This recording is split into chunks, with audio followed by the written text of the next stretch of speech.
podcast listeners, if you hear my voice right now, I need you to do something for me.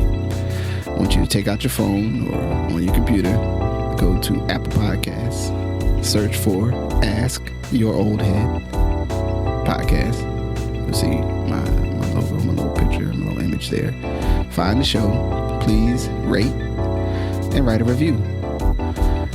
It's a small thing, but it helps others find this work and find what I'm doing here. And it really, really matters, as small as that may seem. So if you could please do that before we get into the show, I would much appreciate it. Thank you for listening. Let's get into it. Peace. Peace. I'm Justice. My brother, Justice Rajee.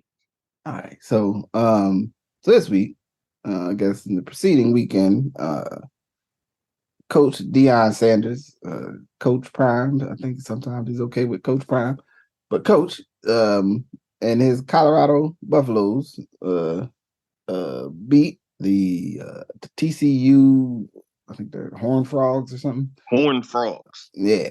And, you know, this is not a college sports show. You're not going to provide any football analysis.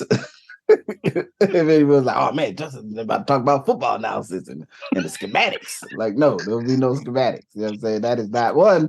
I mean, I might be able to fake it. That is not Majestic's he knows a lot of things. Listen, you can get on here with somebody else and start talking about the formation and when he ran out the wishbone and caught him in the flat. Man, you know, I know enough to be like, ooh, look at that move. I'm not even going to sit around here and act like I'm one of them dudes on ESPN or one of them guys on talk radio. But I think it's more of a ongoing cultural interest, you know what I mean? And it highlighted in sort of what's happening. Now, I mean, I think the first thing is always the phenomenon in our society when something good happens where people expected something bad to happen, or at least something less than good to happen.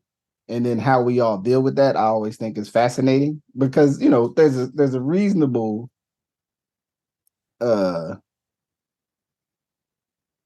option to assume, you know, that like taking over this new program, even though it's at a top 5 or, you know, a Power 5 school that has not been good since like Cordell Stewart and them. It's been, you know, if you don't know who Cordell Stewart is, you know, if you're go look it up. But basically, you know, almost like the Big 8, the beginning of the Big 12, you know, they were running the wishbone at one point, like at Colorado's height. You know what I'm saying? Said the Big 8. That's you know, and I think we'll touch on some of this, but the fact that you brought up a term that I hadn't even thought about, and how the fact that now we don't even mess with the numbers no more. Like, right. They don't even mess with the numbers because you can't even do it no more. Like, the Big 10 is like the Big 19 and a half. Like, I mean, and even that whole thing is maybe for another day because it is sort of fascinating in terms of the realignment and reorganization. But you know, I guess the thing I think is most interesting to me about this is one, again, they could have a totally mediocre season, meaning like 6-6, 7, and whatever, which actually for Colorado would be a success because they've been bad. They've been like 3-4 wins a season type teams most of the last 20 years. They have not been a really competitive winning team. And they've had actually a couple other black coaches, you know, but the biggest thing being the phenomenon of recruiting changes and being, even though we may perceive Colorado as somehow adjacent to like larger population centers where you would have a bigger football source to pull from. Some of that stuff was a product of the times where you could get those California kids and Arizona kids, but especially California because a lot of people in California to come out to those schools in the Midwest and in the mountains, because for a myriad of reasons. But in any event, I guess. I'll place my hook on this. Is Coach is Dion Sanders. I don't know the man personally, so I can call him Dion. I mean, he's been in my life as a public figure since 1988 or something, 89. So I'm gonna just call Dion. You know, Dion really likes to rub it in people's face when he feels like y'all didn't think I could do this, but I did it. You know what I'm saying? So his press conference and then like the do you believe and you didn't believe and it can be lost in his style that he actually knows what he's doing, like similar to him as an actual performing athlete, which is rare that sometimes athletes who have performed as well as he has as an athlete also can do the other stuff, like the coaching. And it appears that he's actually, like he's like a good coach. Like the word on the street is like, whatever you think about him, he actually like the players are prepared. Like there's like 50, they had like 70 new players from the previous year, 80, something like that. So all of this is like, so my entry point into my question for you, or asking for your thought, is sort of like, how we parse when, it's always the assumption of high level, high performing athletes, especially black athletes, that is sort of some magical occurrence that they're this good at whatever they do. And it is not also a product of their study and understanding of the craft of their sport or of choice. Like, oh, they would have been good in any sport. And sometimes they would have, but also they still would have also like worked hard to be good at any sport. Like it wasn't just that they had magical elbows because of whatever reason, they won the genetic World Series. Right. And there's an aspect of that, right? Because there's only one Bo Jackson. There's some people it's like it ain't a whole lot of people that turned out to be that, but there's also all the confluence of circumstances that lead to their capacity to be great. But I think it's like a really interesting thing happening with him, and it has these different layers to it because of his profile, he could never start in coaching like in the way that people traditionally start in coaching, where it's like, oh, you're like an assistant and you do this other thing and you work your way up the ranks. It's like he kind of got to enter at the top because his personality, if he was, you'd have to have a really strong kind of intestinal fortitude to have Dion as like your defensive coordinator. Like it ain't a lot of people that got the guts, you know what I'm saying, or Right. whatever coordinator. Like where you like David Shaw might be, that you need a certain cut to your jib, you know what I'm saying, to be like that center of human attention is over there doing stuff and you're not phased by it, right? So say that say, like what was some of your thoughts just with like this phenomenon as it's happening this week? Yeah, so it's interesting when you build on it. Number one, the idea, of race being this like race and its related elements being this dominant lens. And what I mean by that is like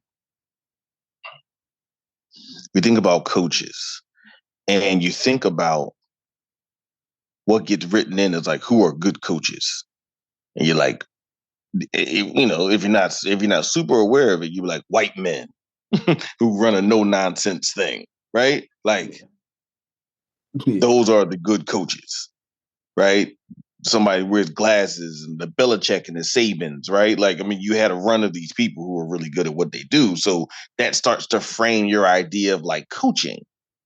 When, now you have athletes who have performed at the highest levels, and they still have to like prove themselves that they understand the sport. Mm-hmm. When someone like him or any other of these coaches and the folks that want to do this understand the sport at their highest levels. This person is one of the best players to play in the NFL, like the best defensive backs ever. Like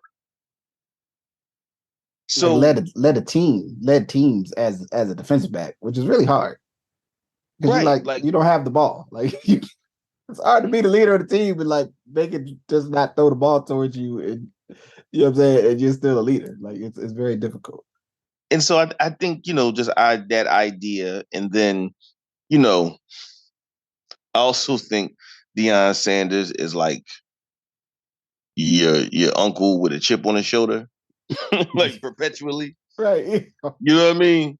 Like whatever form of slighting he used it as his engine, his gasoline, and his fuel for like to push him. And he's like, All right, hey, you're right. You're right. They doubted you then. We They got didn't believe haters. me. They couldn't see They they didn't couldn't see the believe, right? vision. They And, couldn't and, see the and so I, greatness. I get it, but it is a conversation that now, and let's look at it like this. Okay, I wanna take it one step back before I say that. Okay. We have to look at the system that creates the space that Deion Sanders just did what he did. Mm-hmm. Because I don't want to downplay the fact that you know how you can have this system because college players weren't getting paid. They created the NIL system, which has essentially created college players as a band of pirates Mm-hmm. who can leave at will or be asked to leave at will. Because Yeah. essentially, he said to them, "You can graduate, but you're not going to play." I think that's actually lost in the equation too. Yeah, he definitely said some of you, which is cold ass shit. But it's what was interesting is I read like before the game, his coaches at Florida State was like, "No, Deion Sanders did the exact right thing given the landscape of American football, college football today." Mm-hmm. Like because if he came in and tried to coach people who were 1-11, he wouldn't last 3 years. Yeah. Because some of them just weren't. I mean, let's be authentic. Given this conversation, some of them just weren't good enough. Oh, yeah. Yeah. They could have And, been coached up, and I'm in support of that idea. But once we get to this place of college football, this ain't about nothing but money. mm-hmm. Like we should not confuse ourselves. If kids get an education, that's secondary, and that's not secondary because I want it to be secondary. That's secondary because it's secondary.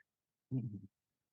Once you get to the point where you can come in and get an NIL deal and essentially be making more than most working adults at 17 and 18, and you barely at quarter football or scored a college point, and the teams we know are making millions, multi-millions, not billions of dollars as a collective.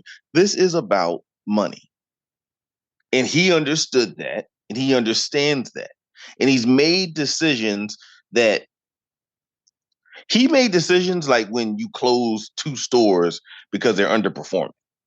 And then people say, "How'd you close that store? You know, people in the neighborhood need to eat."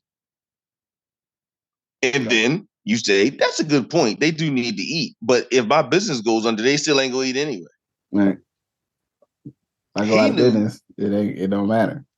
he knew that in order for this to work, he had to actually go and deal with, and he had to create the energy around them to do the stuff. So it's almost like Apollo Creed and like Rocky. Like you got to create all this pomp and circumstance. Like you got to wear the hat.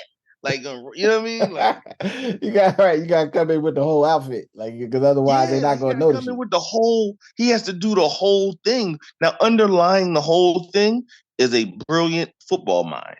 Mm-hmm. But now I'll stop here. But we have been used to the brilliant white football minds are curmudgeons. Right. Mm-hmm. They are arrogant, but they're arrogant in different ways. Because Bill Belichick is an arrogant motherfucker. Oh, absolutely, absolutely. Nick Saban is an arrogant motherfucker. Like they do not lack for confidence, and they overperform with arrogance. But it's been accepted because we've normalized it in the system. Yeah. And frankly, even good black coaches have been normalized for being functional within the system. Mm-hmm. Right? Like Coach Robinson from Grambling or this person. Like when we talk about good black coaches, that just like, okay, say less and do more. Where in the time we're in, you could only have a coach like this in the time we're in with Deion Sanders. So that's the other stuff. And I ain't gonna get into football too much, but I think this is important too. He brought people from everywhere, but he brought people with him from Jackson State, and he Yeah, I think showed that like he 10 or 11 of the players. I mean, besides Shador and yeah, and Hunter, Travis Hunter. Like there's you others. brought top tier talent with you, and they are high performers, regardless of where they would have gone. So it does point to the possibilities for HBCUs, frankly. to continue to elevate that quality of football, because now we see that people that are really good in SWAC, they would be good anywhere. Shedeur Sanders was good beating up on Bethune-Cookman, and he's good beating up on TCU. Yeah, yeah. And I So, think, I think the other thing is just interesting about it is like, again,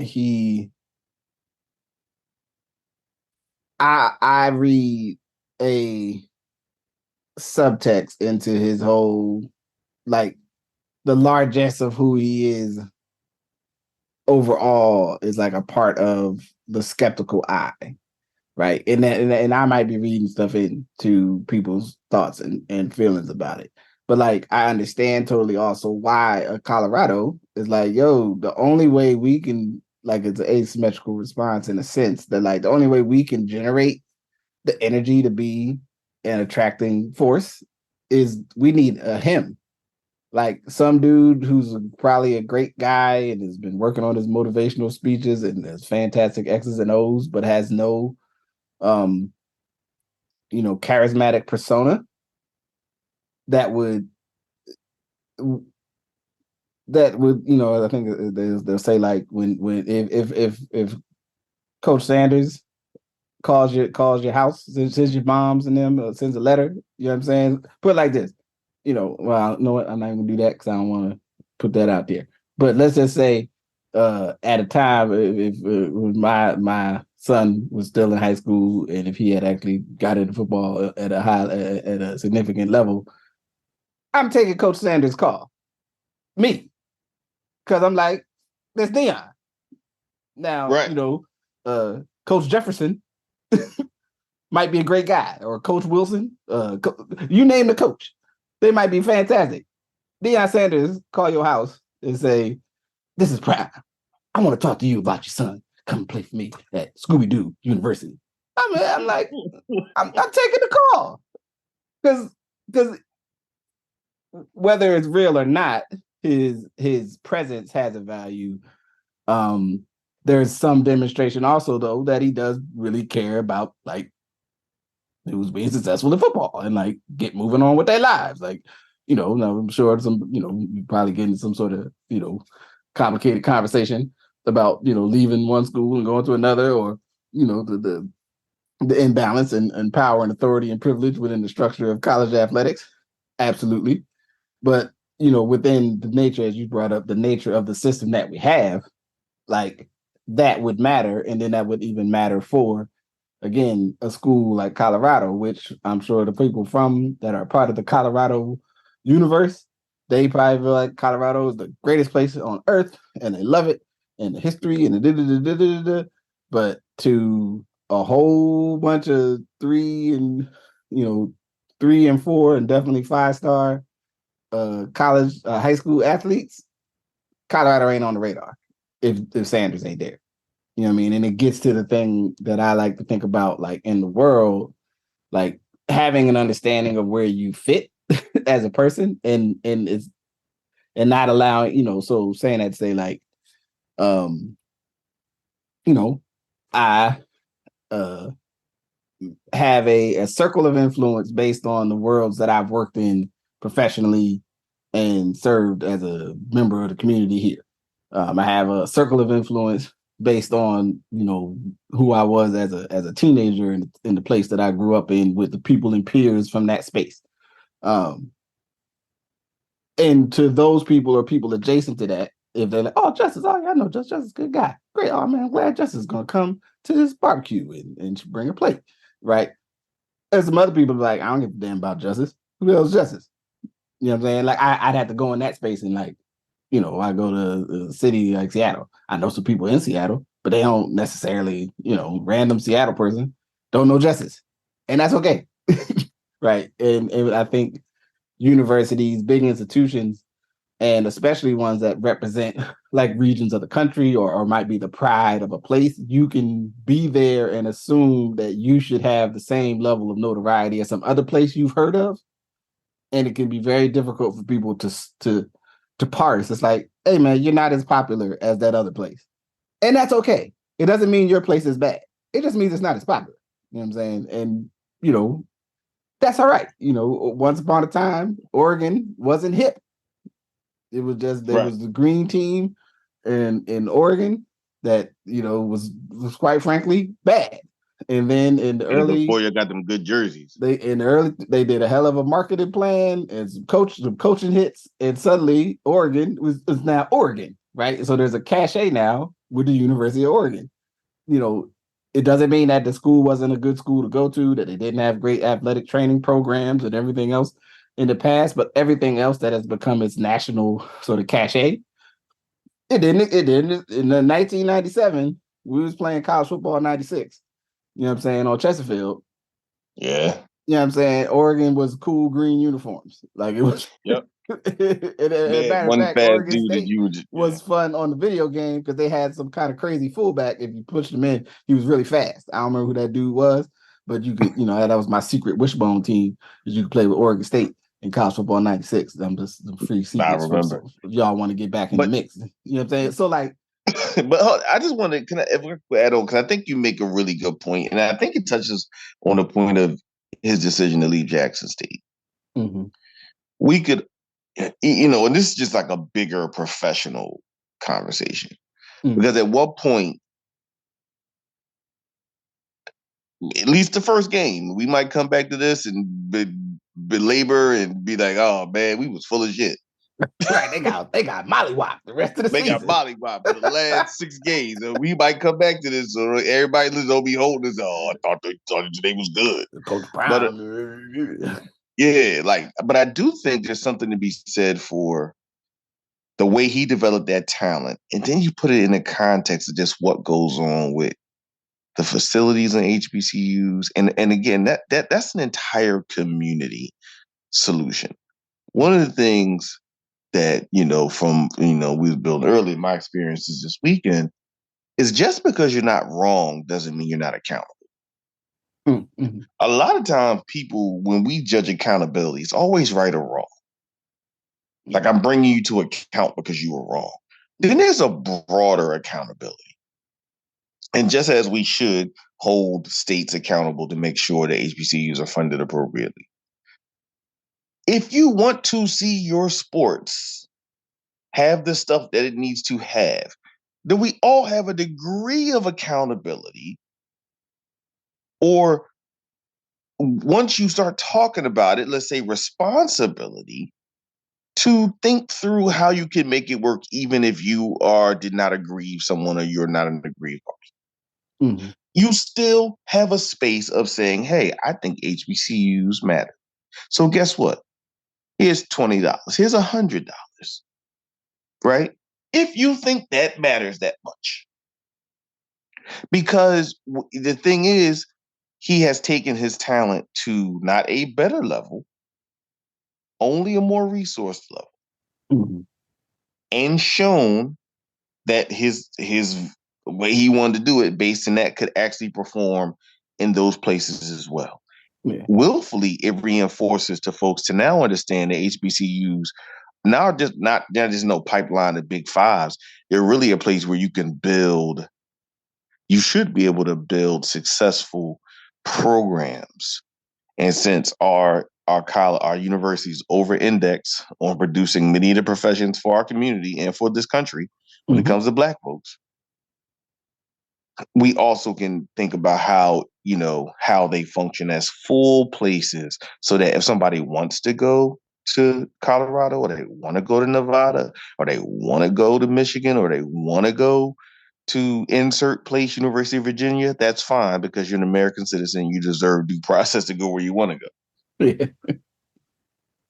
But also, you can feel like going to these other places can be not only successful, but funded and resourced well. And I think, I don't know if we're going to take out what we should be taking out from his transition, and the fact that he was actually correct in his assertion. Now, what went on at, Jackson State, and I don't know about none of that. And, Diddy gave him a ticket at the Invest Fest, so there's a thing there, so that's good. But I'm just saying, like, he was right, and he wanted to take his ability to show who the coach that he was, which I think, and also the best case scenario from this, Coach Prime creates a coaching tree, Yeah. right?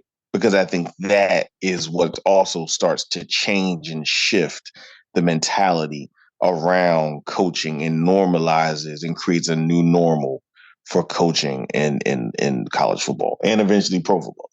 Yeah. Yeah. Yeah, and I think that there's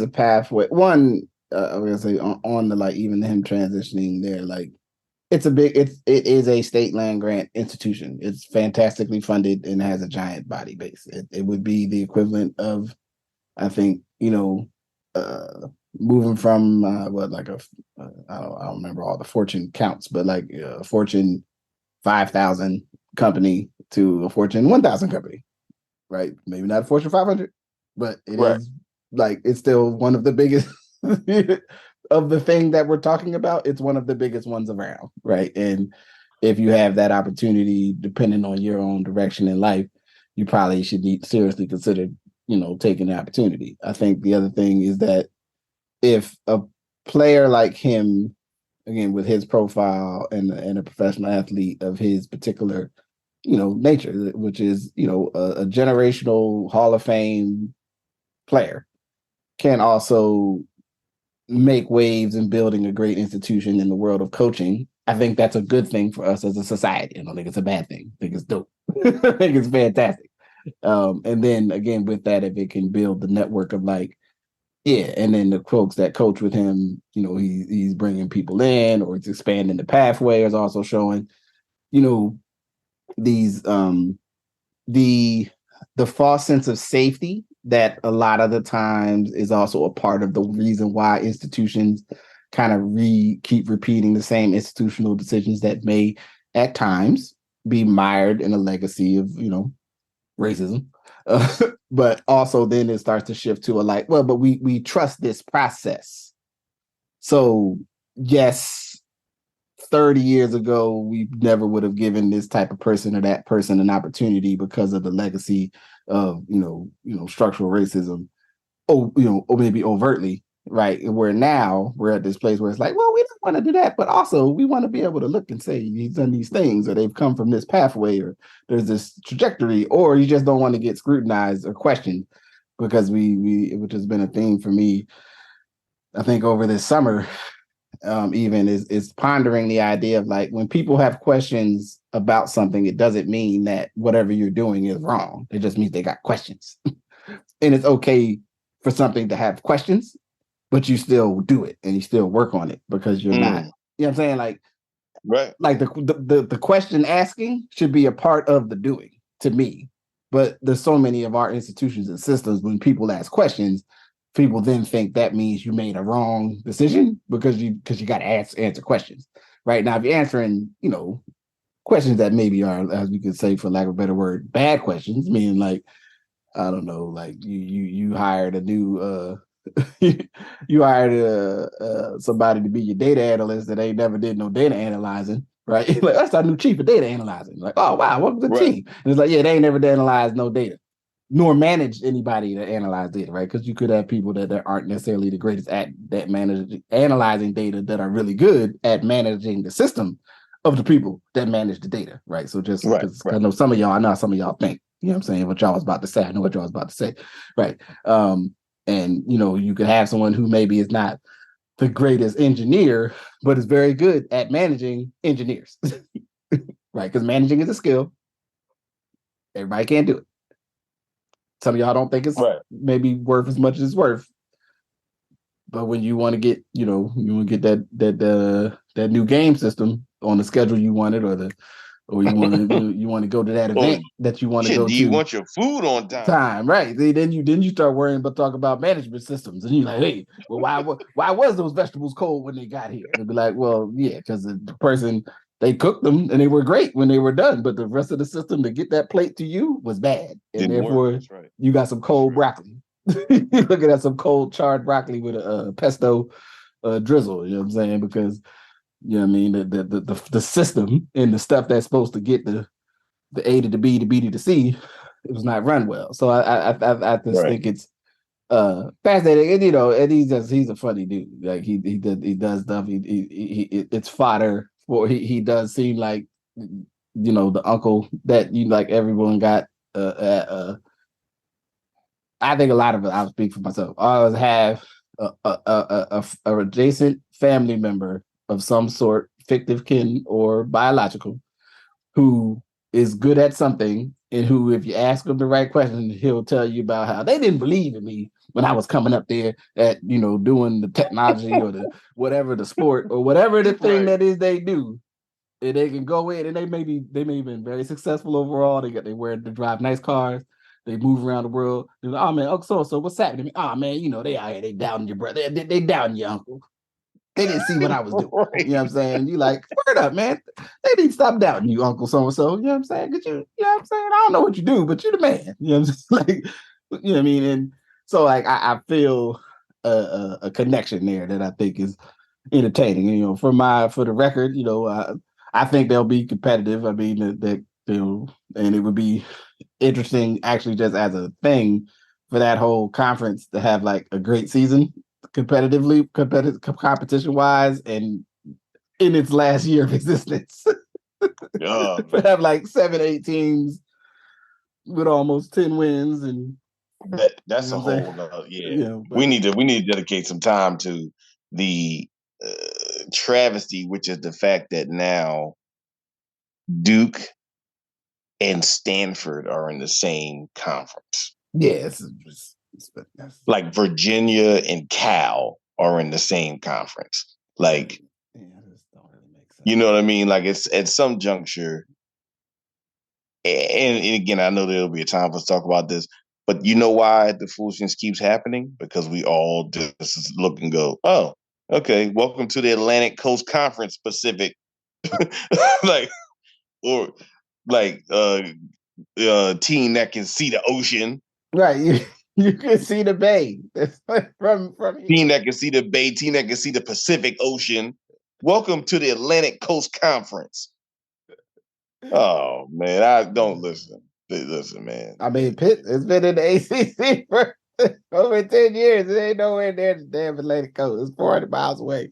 But anyway, And I know, for those listening, some people who listen, they'll be like, what is this? Where they're just remarking and reflecting on a time when six basketball colleges all played each other, six Catholic basketball colleges all played each other, called it the Big East. And we're all enamored with that. So I get it.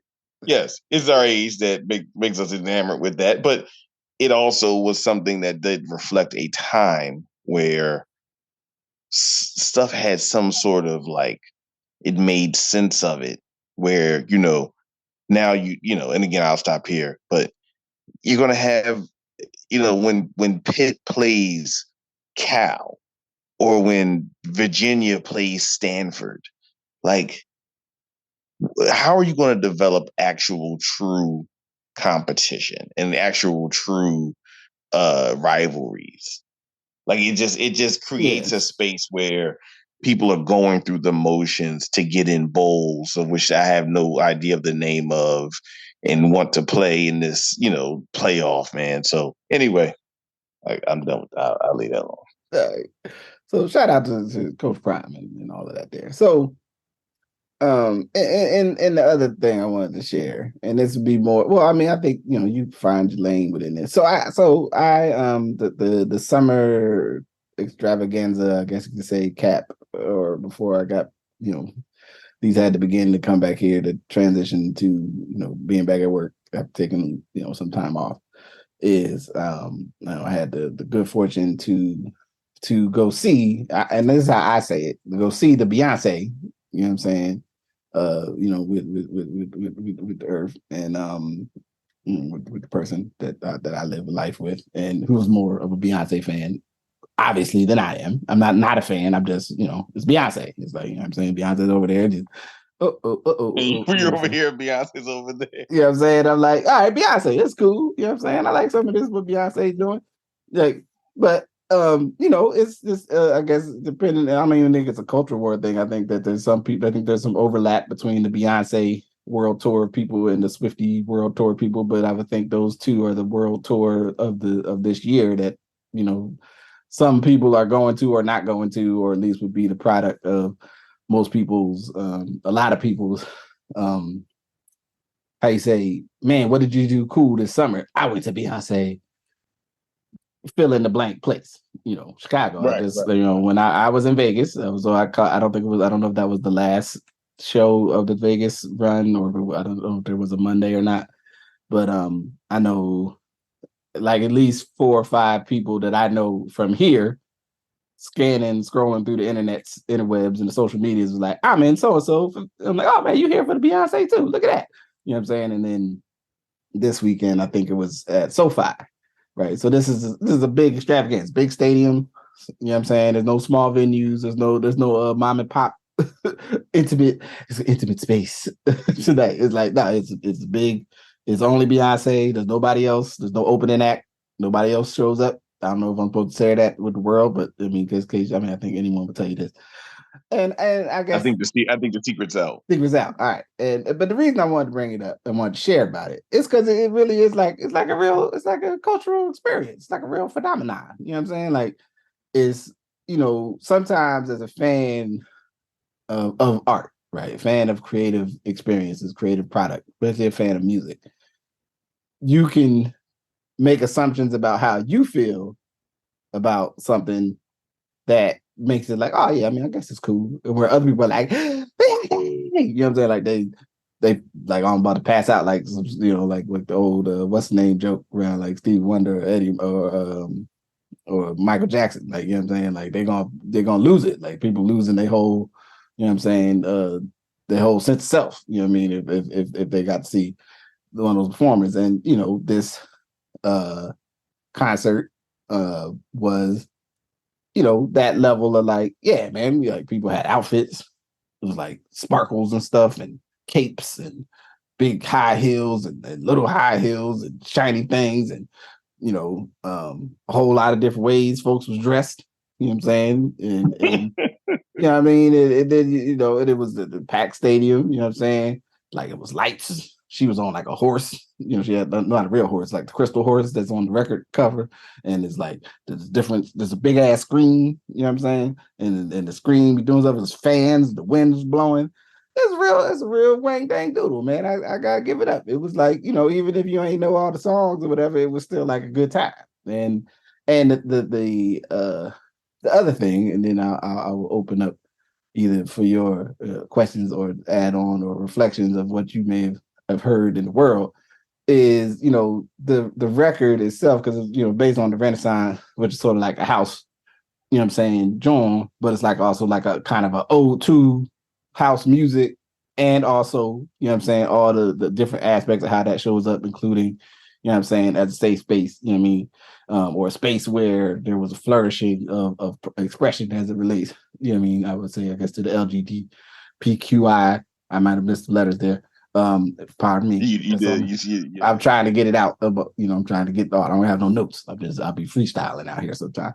You know what I'm saying? But to communities that we would not always like, without being like on the nose in kind of the making space, right? Also making space. And so like that is within the context. I mean, some parts of the show are clear, like it's obvious that you like try to give homage to like the Vogue, you know what I mean, space, the you know what I mean, the what do you call it? I don't know what you call it. I can't say the name. But the yeah.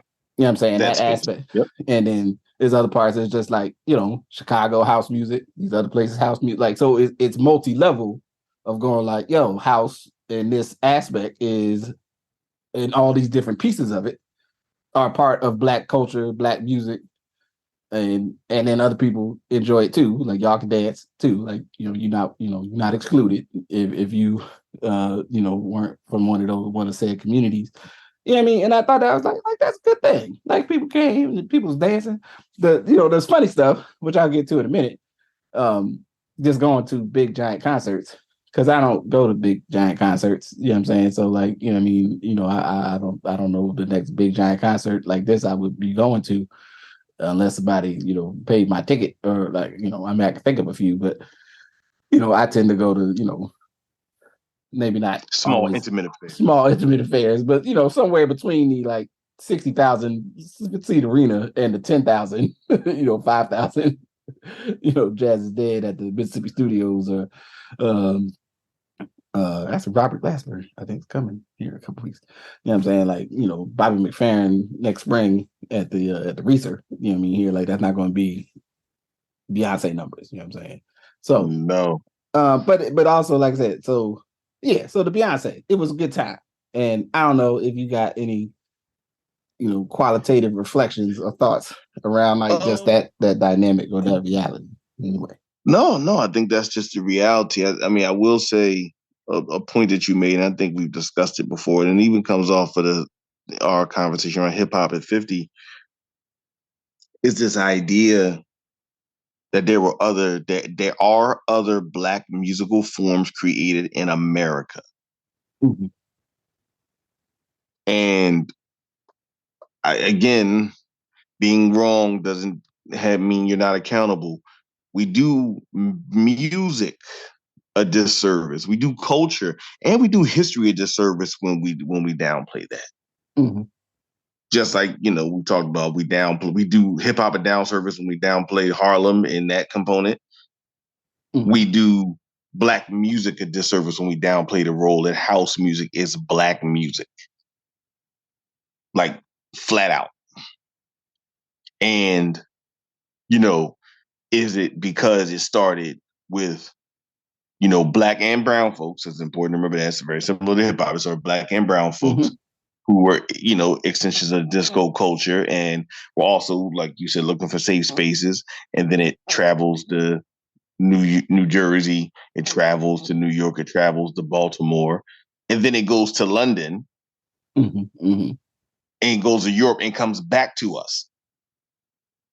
And by the time it comes back, it has effectively been scrubbed of its origin story. Or is this framed as one DJ, Frankie Knuckles, goes to Studio 54, they play the music, and then you got that. You know what I mean? Like, it can, not Studio 54, the Garage. But like, so, I'm just touching on that part of it. It is important to think about that. And even if the album wasn't house music in its classic kind of way, you know what I mean? Yeah. It's like it has an ode or homage to this idea and to the creators of it, who often have been left out of the conversation. It's an important cultural touchstone. Yeah. If we can also keep that history out there along with the kind of singular presence that is Beyonce when it comes to music and culture. You know what I mean? So, big concerts ain't my bag, but I do think that it's important that it exists. It's important that the space exists. It's important that, all people, but, we also know Black folks love a good concert, and they love to go and be able to show up and show out at the concert. And then especially, like you said, with the kind of spectrum of folks who see and identify themselves in the music, it's important that, you have that form of expression, because you have and did have that form. You just didn't maybe know where it was at or when it was happening. Yeah.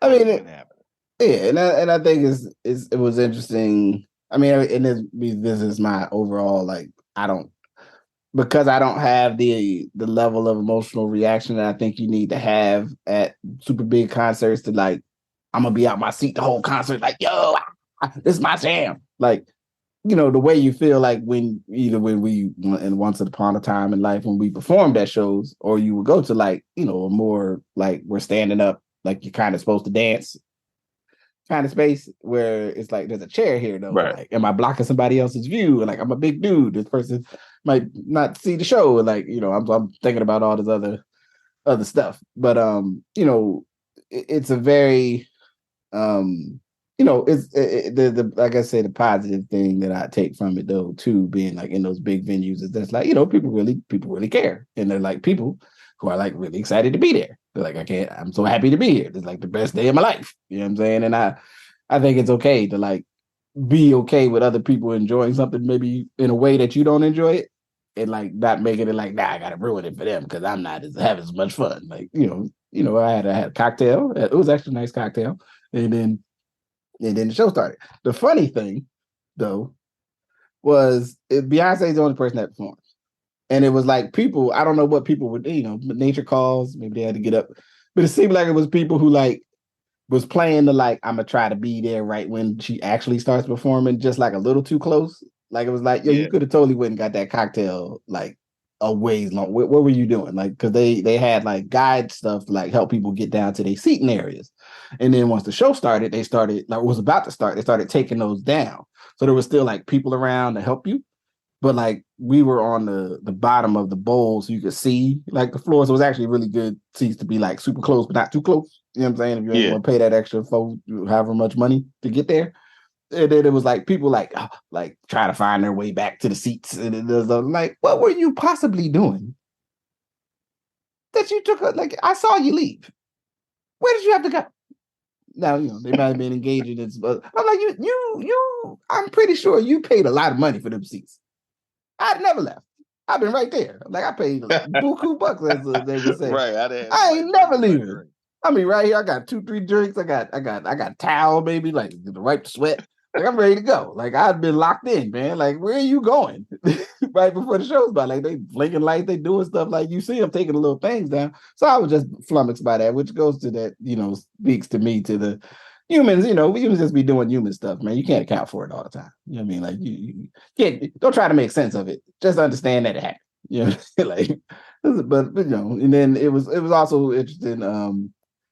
Like, it was a lot of equipment. It was like lights and like it was speaker systems and it was like band changes and like it was one color and a thing would happen and another thing happened. It was real like it was like a 2.5 hour extravaganza. Like I gotta give salute. You know what I'm saying? Because that's a lot of work to you really be the only one talking for 2 hours. And to do it in like 30 or 40 cities across the world. Right.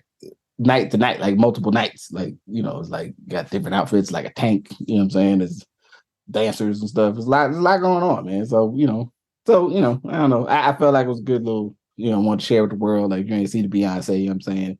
It was worth the price of admission. It was good times. You know what I'm saying? Props to Beyonce. And also she definitely, I don't know. I read it as like Beyonce is aware that she's Beyonce and she like tried to like, you know what I'm saying? Like I got the feeling like she's like, yeah, I gotta deliver for the fans. You know what I'm saying? Like I gotta lock it down. So like I'm gonna do all the Beyonce stuff y'all like me doing as Beyonce. But I'm also like a really grown woman with 2 kids or 3 kids. You know what I'm saying? So, some of this stuff, I can't do it all the way I did, in when I was 27. You know what I mean? But I'm out here though. You know what I'm saying? I'm still Beyonce for y'all. You know what I'm saying? I'm like, go ahead, Beyonce. Lock it down. You know what I'm saying? So there we go. That's the end of the summer. I mean, I got some other footnotes, but everything ain't for everybody. So you know what I'm saying? Well, yeah. No, I mean, I think there's a I think even on the heels of that, after the open is over and everything, I think there's a space for a recap. Yeah. Of summer 23. Yeah. All right. So I don't know. So outside that, man, I mean that'd be it for the day at least. Unless you got. Listen, nah, man. All is good. So with that, I'm gonna say peace. Peace. Thank you for listening to Good Brothers. Thank you to my good brother, I'm Majestic. Thank you for listening to Good Brothers, which is a part of the Ask Your Oldhead podcast and my ongoing, creative conversation about the world and various things. You can support the podcast by rating and subscribing wherever you listen, sharing the podcast wherever you listen, and with those who you think should listen to it, or just on your social media, what have you. It's been a busy year. September is coming in, and we're gonna keep moving, keep going.